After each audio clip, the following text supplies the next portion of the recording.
मौजूद चीजों के इस्तेमाल से बिल्कुल सस्ते में आज मैं आपके साथ एक ऐसा क्लीनर शेयर करने वाली हूं जिससे ना सिर्फ आपकी जिंदगी आसान हो जाएगी बल्कि आपके हजारों रुपए की बचत होने वाली है। ना सिर्फ आप फर्श के दाग धब्बे साफ कर सकते हैं बल्कि अपने किचन की दीवारों को, सिंक को और अपने बेसन और अपने वॉशरूम को भी साफ कर सकते हैं। इसके साथ वीडियो के अंदर और भी बहुत सी यूजफुल टिप्स शेयर की गई हैं कि घर के कामों को आसान बनाने वाली हैं। तो बिना टाइम वेस्ट किए चलते हैं अपनी पहली टिप की तरफ। हमारे साथ ये मसला होता है कि जब भी हम पुलाव वगैरह बनाते हैं ना तो नीचे से चावल जो है वो जल जाते हैं। तो जब भी आपके चावल इस तरह से जल जाएं और उनके अंदर स्मेल आने लगे तो आपने चावल बनाते हुए एंड पे क्या करना है, एक प्याज लेना है। प्याज को छीलने के बाद आपने इस तरह से मोटा मोटा काट लेना है और इसके ऊपर आपने इस तरह से रख देना है जैसे कि वीडियो के अंदर मैं आपको रख के दिखा रही हूँ। इससे ना तो आपके चावलों में स्मेल आएगी और ना ही नीचे से और जलेंगे। ताकि जो कैरी बैग होते हैं ना हमारे घर में अक्सर आते ही रहते हैं, इन्हें हम फजूल समझकर वैसे ही फेंक देते हैं और टाइम पर हमें मिलते नहीं है। तो आपने इन्हें ऑर्गेनाइज करके इस तरह से रखना है। सबसे पहले आपने इस तरह से इन्हें फोल्ड करना है।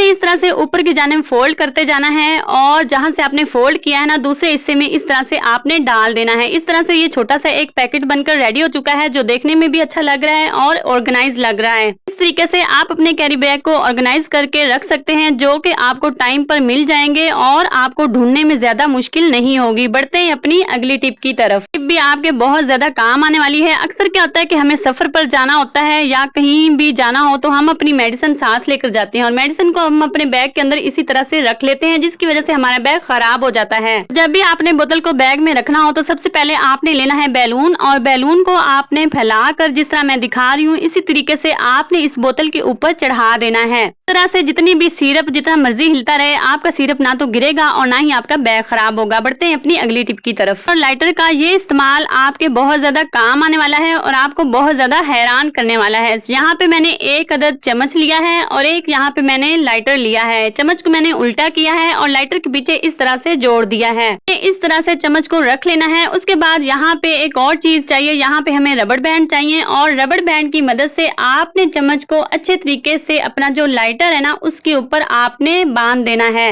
ये देखें चम्मच को मैंने लाइटर के साथ बांध दिया है। इस तरह से हमारा ये छोटा सा एक टूल बनकर रेडी हो चुका है। अक्सर क्या होता है कि हमारे घर में इस तरह से लेज या फिर स्लंटी वगैरह के पैकेट आते हैं जो बच्चे खाकर ना आधे बीच में ही छोड़ देते हैं। उन्हें जब हम रखते हैं ना तो उनके अंदर नमी आ जाती है। इस तरह से फोल्ड करने से उनके अंदर हवा भी चली जाती है। तो आपने क्या करना है, जब भी इस तरह से आपके पास हाफ पैकेट बच जाए तो आपने इस तरह से लाइटर और चम्मच लगाना है।